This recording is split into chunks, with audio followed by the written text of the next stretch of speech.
உலாமா கைலிகள் 50 வருட பாரம்பரியமிக்க உலாமா கைலிகள். நிறம், தரம் என்றும் நிரந்தரம். கேரள மாநிலம் எர்ணாகுளம் அருகே கோவில் திருவிழாவிற்காக அழைத்து வரப்பட்ட யானைக்கு மதம் பிடித்ததை அடுத்து வனத்துறையினர் அதனை மயக்க ஊசி செலுத்தி கட்டுக்குள் கொண்டு வந்தனர். சேரநல்லூரில் உள்ள பார்த்தசாரதி கோவில் திருவிழாவுக்காக மாரடி ஐயப்பன் என்ற யானை அழைத்து வரப்பட்டது. கோவில் வளாகத்தில் நின்ற யானைக்கு திடீரென மதம் பிடித்த நிலையில் அங்கிருந்த பொருட்களை மிதித்து தூக்கி வீசியதுடன் திருவிழாவுக்கு அமைக்கப்பட்ட மேடையையும் சேதப்படுத்தியது.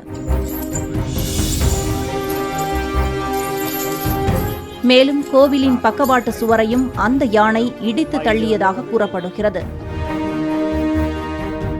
பாகன்களால் யானை கட்டுப்படுத்த முடியாத நிலையில் சம்பவ இடத்திற்கு வந்த வனத்துறையினர் 5 மணி நேர போராட்டத்திற்கு பிறகு மயக்க ஊசி செலுத்தி அதனை கட்டுப்படுத்தினர். உலாமா கைலிகள் 50 வருட பாரம்பரியமிக்க உலாமா கைலிகள்.